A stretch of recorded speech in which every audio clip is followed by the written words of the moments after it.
Welcome back to Reading Bear. Today, we will take a look at some new revenge stories. And if you enjoyed my content, please don't forget to subscribe to my channel and post some bear emojis in the comments. Let's go! First one is titled, Act Like an A-Hole Because the Manufacturer Changed the Packaging, Enjoy Your Restocking Fee. I run a business selling fire and EMS supplies. Because this crosses over into some civilian education, CPR training, we have quite a few civilian customers. One of them has only placed 2 orders with us for 2 years. The order is for CPR training valves. These are plastic pieces that go on the face mask for mouth-to-mask training. They are cheap alternatives to using the actual one-way valves that come with the mask. They used to come 10 to a box and just sat loose in the box. The manufacturer changed the packaging to be more hygienic.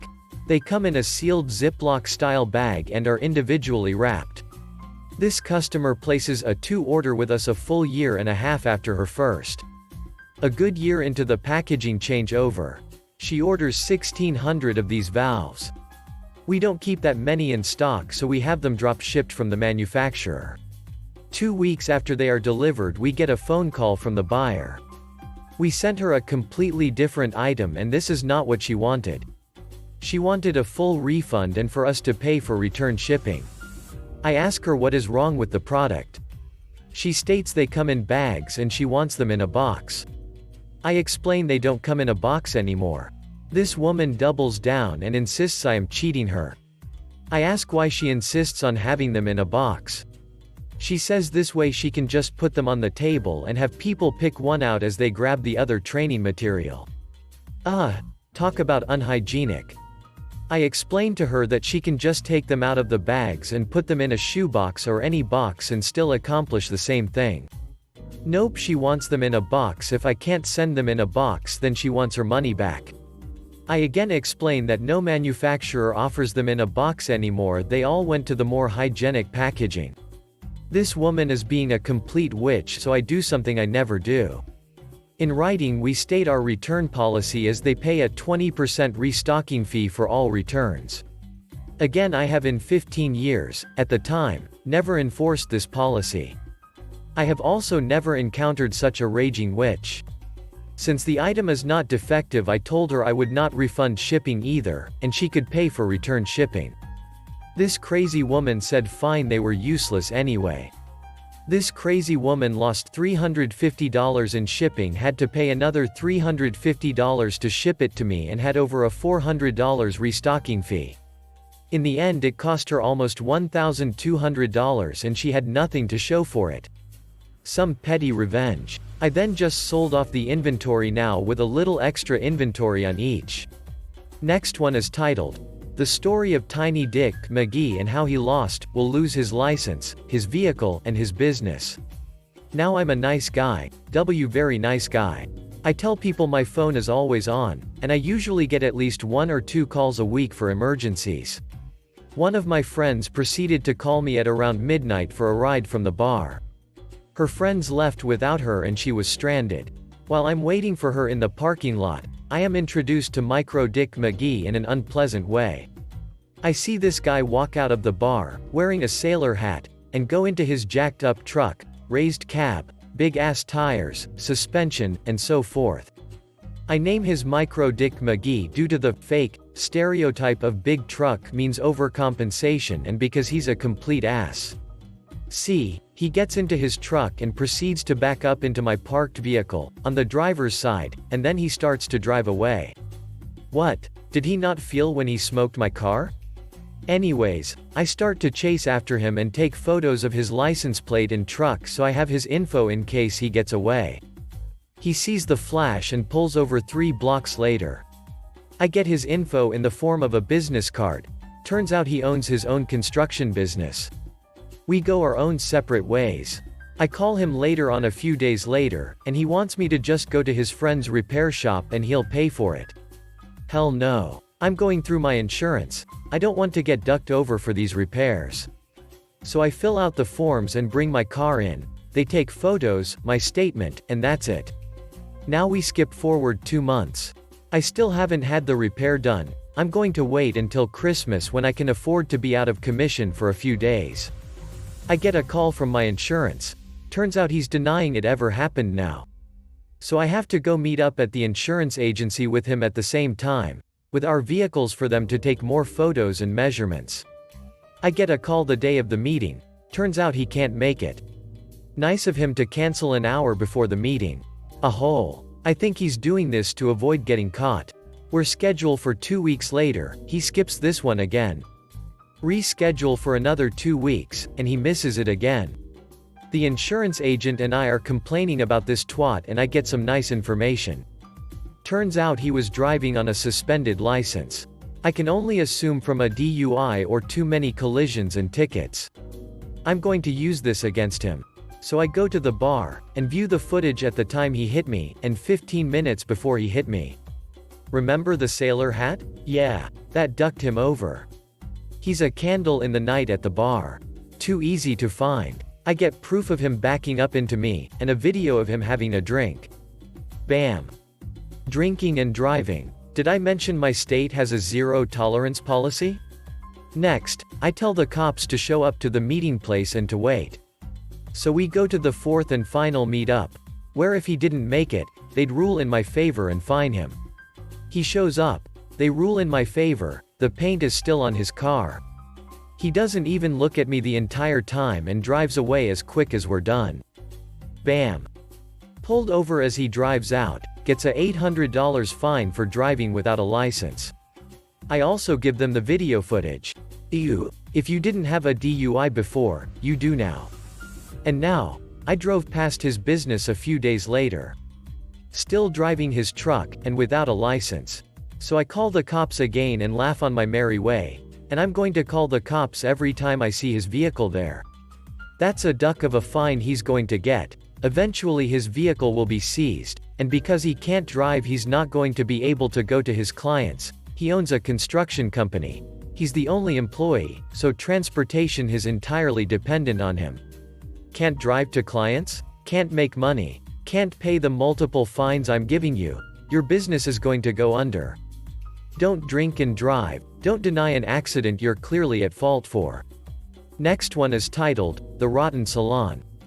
This happened about 10 years ago and I still feel pure glory and gold when reliving it and telling my tale of revenge. I am a career hairstylist and worked primarily in the big city. I was in the middle of a nasty divorce and opted to move back home to cool off at my parents' place in rural middle of nowhere farmland. I was adamantly against doing hair in town because I wanted to keep a low profile and just heal quietly.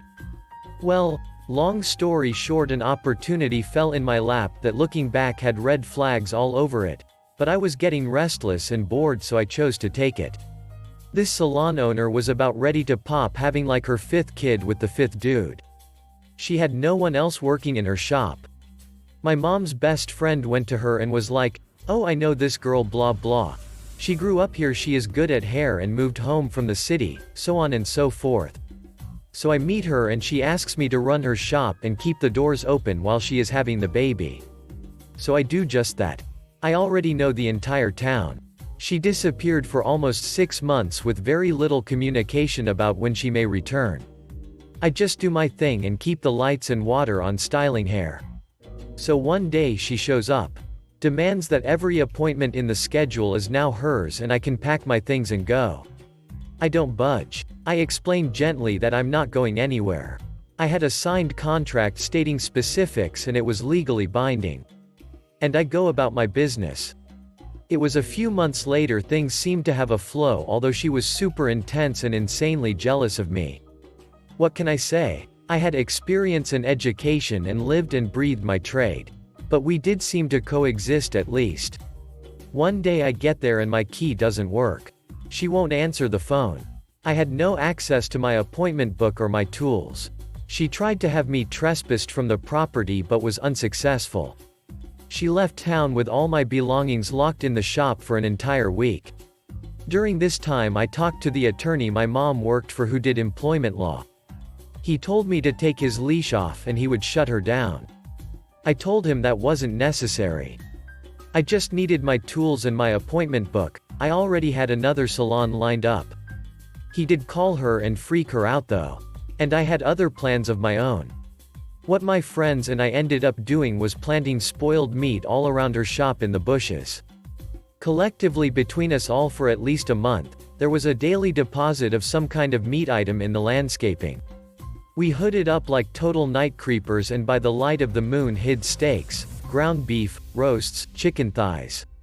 Anything we didn't need or want or was already going bad or freezer burnt. It all ended up surrounding her shop hidden deep in the bushes. It's hot and humid and it's summertime. Shit is getting absolutely foul around there. People in town are talking. Walking past, the odor was overwhelming. People stopped going for a variety of reasons. I'm sure that MSY have contributed. I felt that signified her rancid spirit and rotten personality just fine. Next one is titled, Fate Helped Me Get Back at My Brother. My brother, 23 male, we're twins, is so mean. He's constantly doing messed up stuff to me, 23 female, but the worst thing happened 5 years ago. I got my first boyfriend when I was 18 and a senior in high school. I know we were young, but I really loved him. We'd been dating for 10 months when my brother randomly decided, for literally no reason at all, to make up a story about how he caught me cheating, and tell it to my boyfriend. He planned it all out, he came up with details, he made it sound real. And because he's such a scarily good liar and a master manipulator, my boyfriend believed him. No matter what I said or did to prove it wasn't true, he believed my brother over me. My brother kept up with his act the entire time and refused to admit he was lying.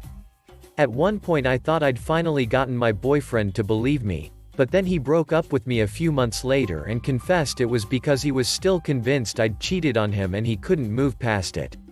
He said, "The worst part is that you won't just tell me the truth, and not to sound dramatic but that still haunts me. I want to cry every time I think about it. And I still miss him to this day." Also, I think it's important to note that my brother has never once apologized.